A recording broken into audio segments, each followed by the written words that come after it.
Alhamdulillahi wahdah, wassalatu wassalamu ala man la nabiyya ba'dah. Amma ba'du. Usaha kita adalah bagaimana selalu ditolong oleh Allah Subhanahu wa ta'ala.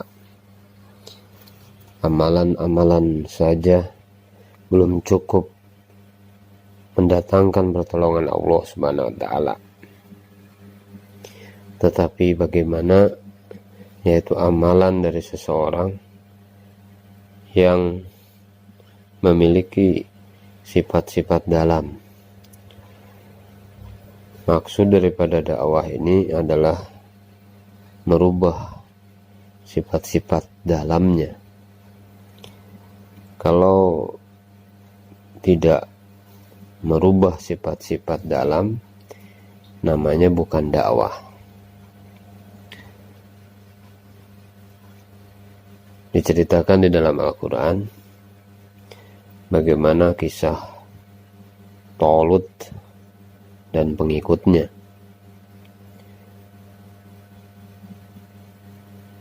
Waktu itu yang minum malah lemah, yang tidak minum malah kuat.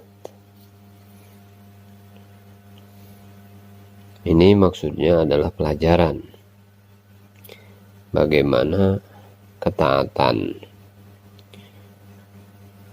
Allah Subhanahu wa ta'ala menolong orang-orang yang punya sifat, yaitu sifat ketaatan.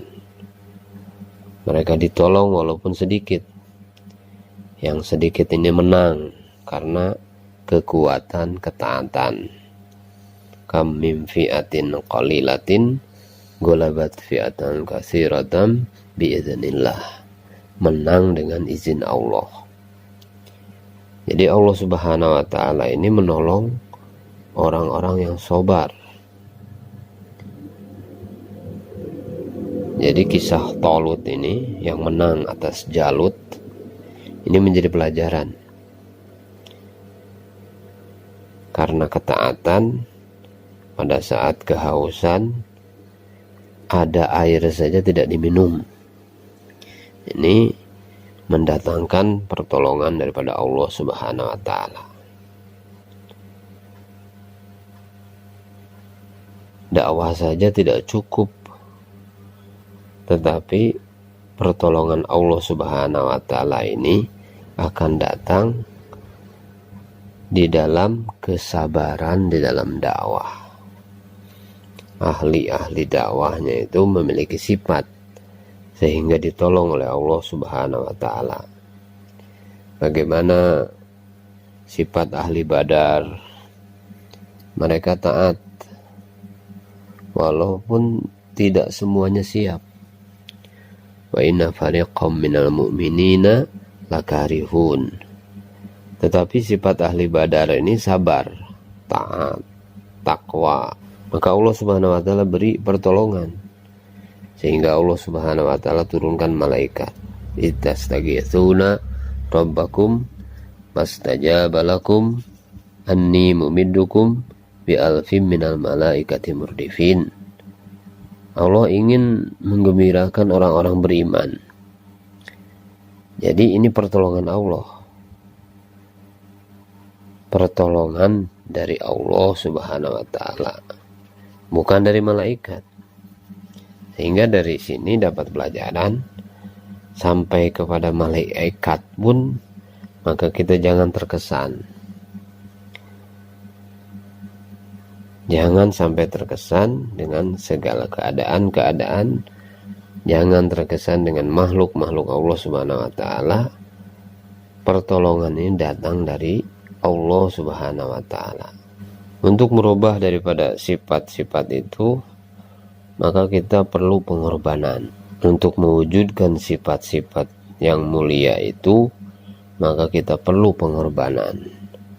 Seperti besi dirobah, ini perlu dibakar.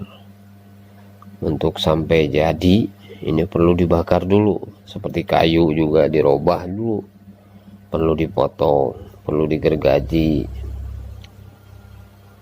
Supaya apa? Supaya jadi.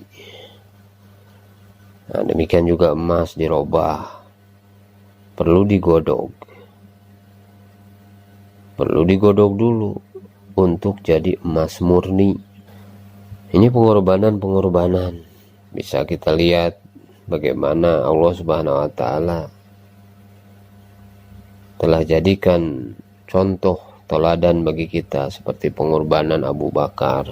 Maka Sayyidina Umar mengatakan pelajaran Abu Bakar lebih utama dari amalku seumur hidup.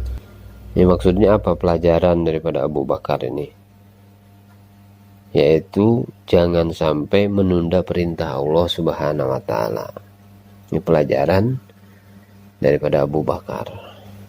Nabi pada waktu itu mengatakan, berangkatkan jemaah Usama, anfidu jaisa Usama. Maka kalau menunda perintah Nabi sallallahu alaihi wasallam, ini artinya menunda perintah Allah Subhanahu wa taala. Maka Abu Bakar pada waktu itu tidak terkesan dengan suasana dan keadaan, walaupun ada ancaman-ancaman terhadap Madinah, walaupun ada ancaman-ancaman masalah-masalah akan datang, tetapi Abu Bakar tidak terkesan jangan sampai menunda perintah Allah. Ini pengorbanan Abu Bakar radhiyallahu anhu. Jadi sahabat ini telah ditempa dengan berbagai macam ujian dan pengorbanan, sehingga Allah Subhanahu wa taala telah gunakan mereka untuk asbab hidayah, seperti pengorbanan Khalid bin Walid. Belum pernah gagal di dalam tugas, pada waktu itu dicopot oleh Umar, maka Khalid tidak marah, ridho dengan keputusan Umar. Kenapa dicopot, masih berjuang? Maka Khalid bin Walid mengatakan, saya berjuang bukan untuk Umar, saya berjuang bukan untuk memenuhi keinginan nafsu, tetapi saya berjuang adalah untuk Allah. Inna sholati wa nusuki wa mahyaya wa mamati lillahi rabbil alamin. Bahkan pada waktu itu Khalid bin Walid bahkan mencintai Umar. Barang-barang fasilitasnya diserahkan kepada Umar.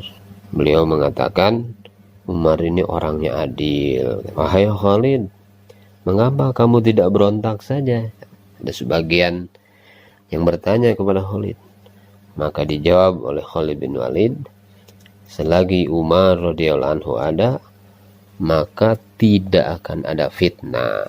Orang yang ditimpa dengan pengorbanan sehingga dipilih oleh Allah Subhanahu wa taala, digunakan oleh Allah Subhanahu wa taala menjadi sebab hidayah bagi seluruh manusia.